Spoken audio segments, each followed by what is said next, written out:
Bé, avui estem fent un programa més de la ràdio de l'Agència de Comunicació Intercultural Itacat, mitjà que treballa conjuntament amb la xarxa Barcelona Antirumors. Avui ens acompanya la Cristina González. Ella és tècnica de comunicació i community manager del projecte Aporta de la CONFAC, projecte del qual parlarem avui. També ens acompanya l'Ester Lumière. Ella és coordinadora d'aquest projecte a Rocafonda, Mataró, és psicòloga i especialitzada en l'àmbit social i familiar. I també està amb nosaltres la Marta Subirats. Ella és picaporta d'aquest projecte a Rocafonda i és educadora social i també treballa en un CRAE. Bon dia a totes tres. Hola, bon dia. Bon dia. Bon dia. Bé, Cristina, comencem per explicar a la gent en què consisteix aquest projecte Aporta. Molt bé, doncs, com bé has dit tu, el projecte Aporta és un projecte social que és de la Confederació d'Associacions Veïnals de Catalunya, la CONFAC, i és un projecte que el que fa és serveix per apoderar els veïns i veïnes dels barris on es desplega.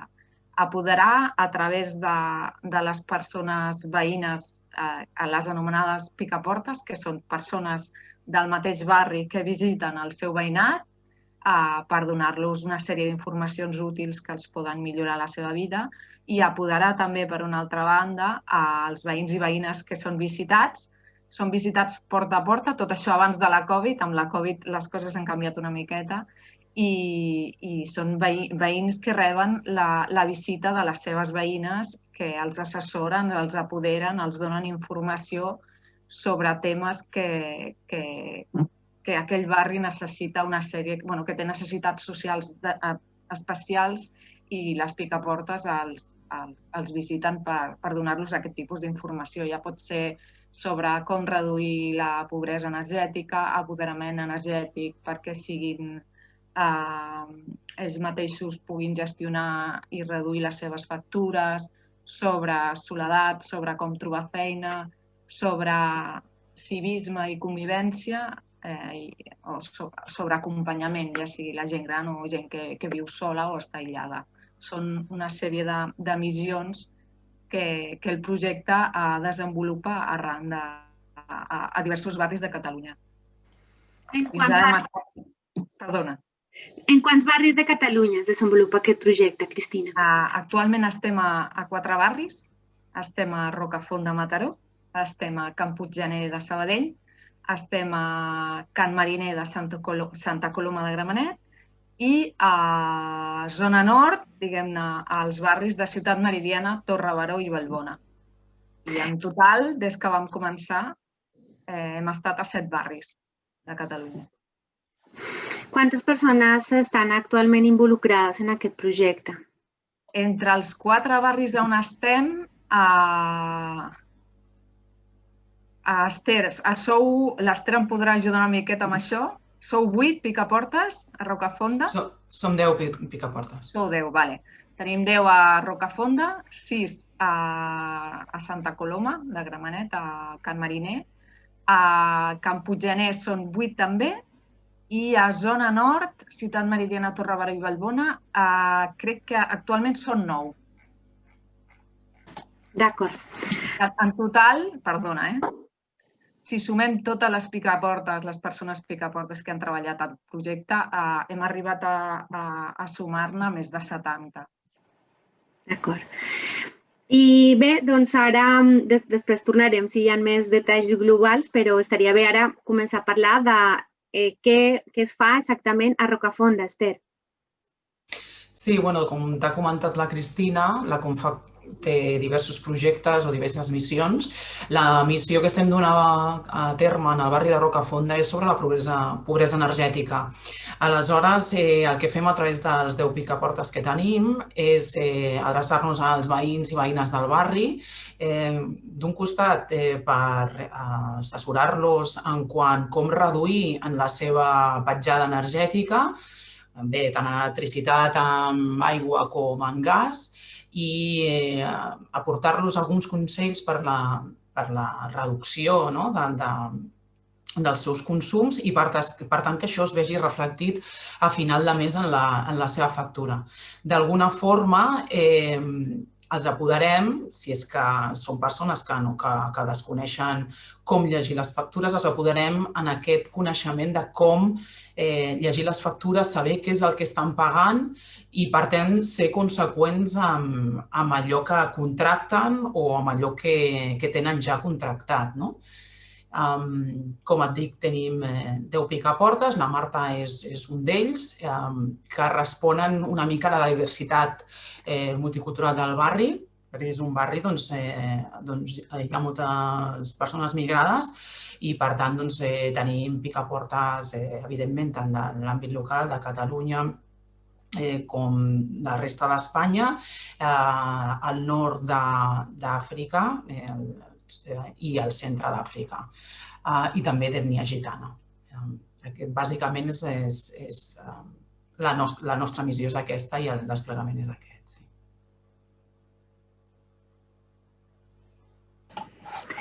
D'acord, Marta, i explica'ns com és un dia d'una picaporta, com tu.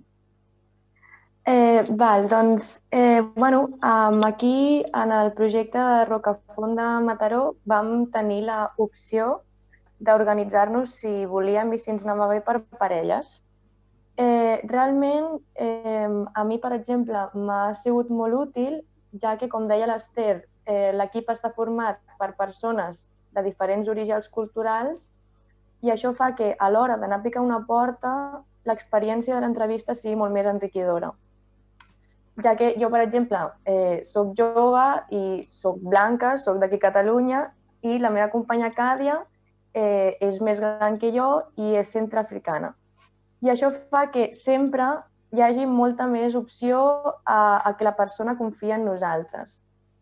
Llavors, simplement, el contacte el fem a través de l'interfono, ens presentem, ens obren la porta i expliquem molt clarament que nosaltres no venim a vendre cap informació, no som de cap companyia, simplement oferim l'oportunitat que les persones sàpiguen exactament d'on venen les seves factures i tinguin el poder de poder canviar-les i poder conèixer aquesta informació que realment és un dret de tota persona ciutadana.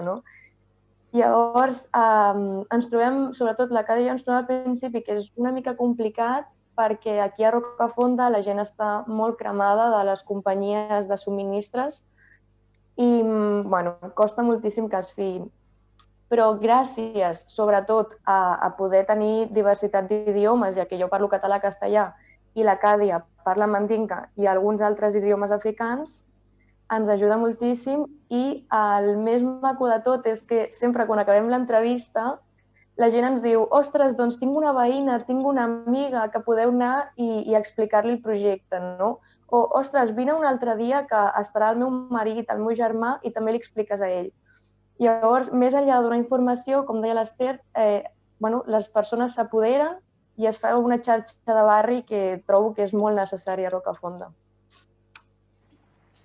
Aira, per complementar la presentació que ha fet tan maca la Marta, volia comentar que pel fet del Covid ens hem hagut de reinventar una mica i nosaltres teníem una sèrie de vivendes assignades per aquest projecte, teníem 500 vivendes, però pel fet que hi havia una alta incidència de Covid a Mataró, el que vam fer és deixar d'anar porta a porta, vam posar el projecte presencial, diguéssim, en pausa, i ho hem fet a través d'altres xarxes de suport. Molts dels picaportes ho han fet a través del telèfon, rebent trucades de persones, de veïns i veïns del barri, però justament la Marta i la Càdia el que han fet és anar a diferents associacions del barri, no sé si ho vols explicar tu, Marta, i concertar entrevistes allà, una mica com a suport que ja existeix dintre del propi barri. Exacte, tal com deia l'Ester, la Càdia i jo ens hem decantat, més que res per la connexió que tenim al barri, tant ella com jo, a anar a entitats on sabíem que el projecte de Porta podia ser una gran oportunitat. Llavors, ara mateix estem anant a Can Noè a unes classes de formació per persones adultes, que és guai perquè es fa una doble vessant, s'explica el projecte i, a més, aquestes persones poden introduir el vocabulari que nosaltres oferim dels subministres a dins de les seves classes de català. També estem anant a Joao Martí, que és una entitat educativa que treballa diversos valors amb persones adultes, famílies i infants.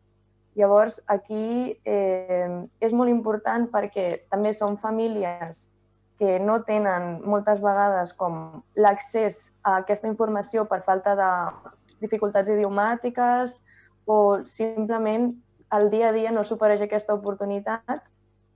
I un perfil semblant també el trobem a Càritas Sant Pau, que també és un centre socioeducatiu del barri que atén a famílies i infants, i ara mateix també estem fent entrevistes allà i la veritat és que està tenint una gran rebuda. Tinc entès que aquest projecte s'està duent a terme des del 9 d'octubre d'aquest any i que l'objectiu és arribar a aproximadament 500 famílies. Experiències positives, per exemple, que hagis viscut, Marta o Esther, durant aquests mesos? Marta, si vols comentar. Esther, vols dir-ho jo o si vols dir-ho tu? Tu, comenta. Bueno, experiències positives. O sigui, pot no semblar rellevant, però realment les pròpies picaportes, o sigui, se'ns ha obert un món. És com, són persones arrelades al barri, connectades moltes vegades a l'associació de veïns i veïnes, a diferents entitats, implicades en la problemàtica del barri, perquè realment és un barri complex. I de cop i volta ens venen a explicar un dret que no sabíem, i és el dret a poder saber exactament d'on venen les nostres factures. Llavors, és una cosa molt comentada entre totes les picaportes, no?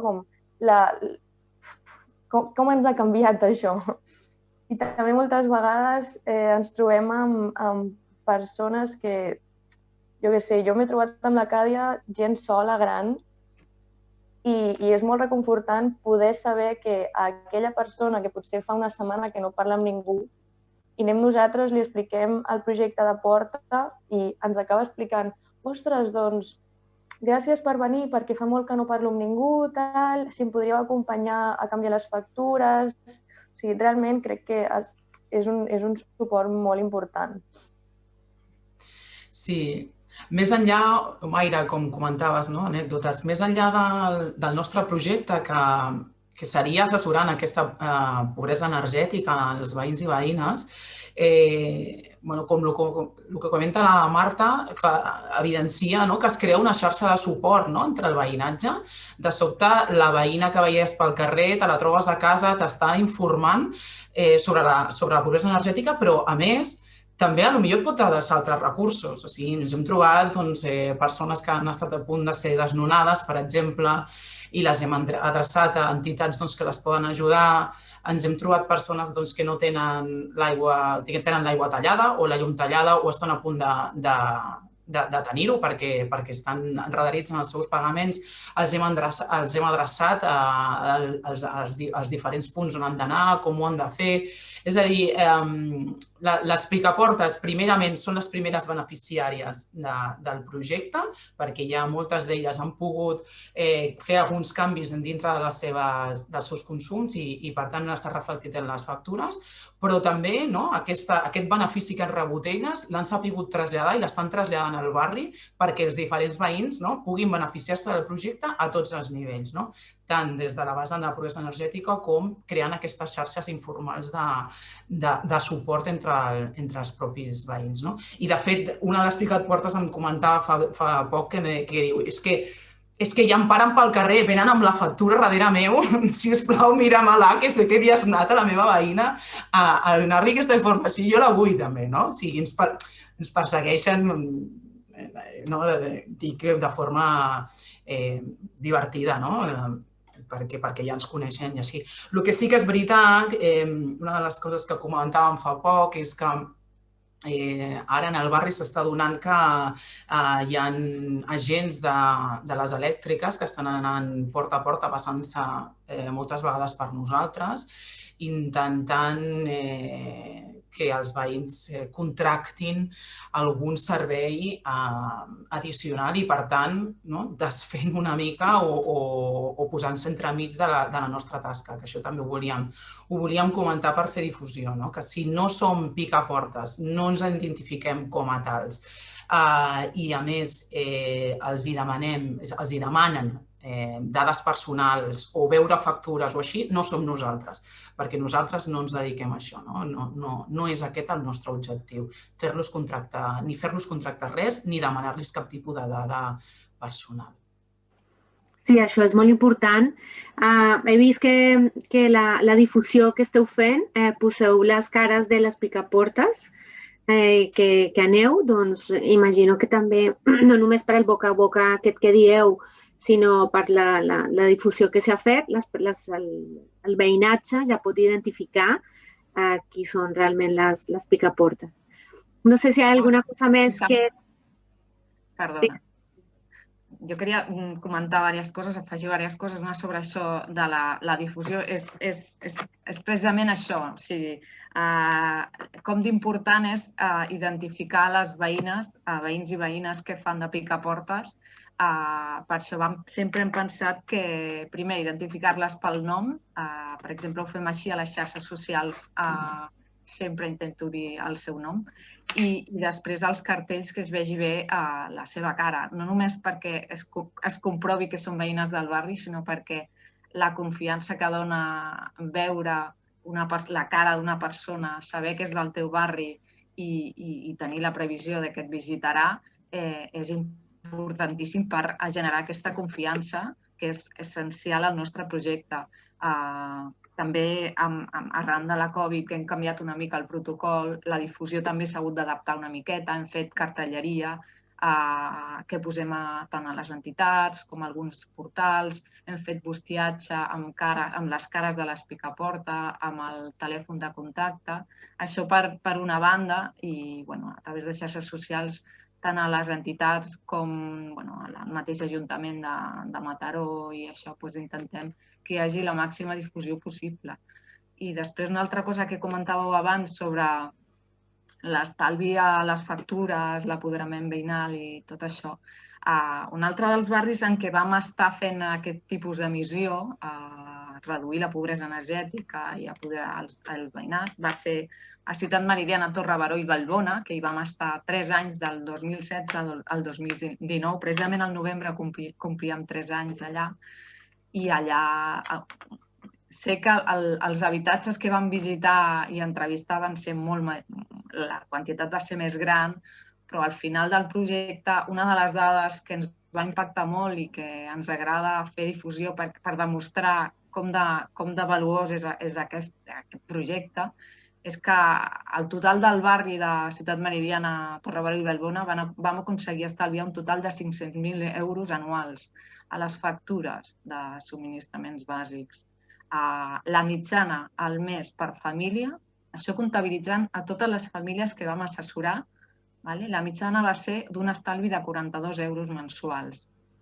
I ens vam trobar casos molt concrets de, per exemple, una persona gran que quan entraven les picaportes ni encenia el llum per no gastar, no encenia la calefacció, que això suposo que vosaltres, Marta i Esther, us ho esteu trobant per no gastar i que van aconseguir les picaportes reduir la seva factura i potser que aquesta persona encengués més el llum, o sigui, i tingués una noció més acurada de com aconseguir un estalvi, un bo social o coses com aquesta.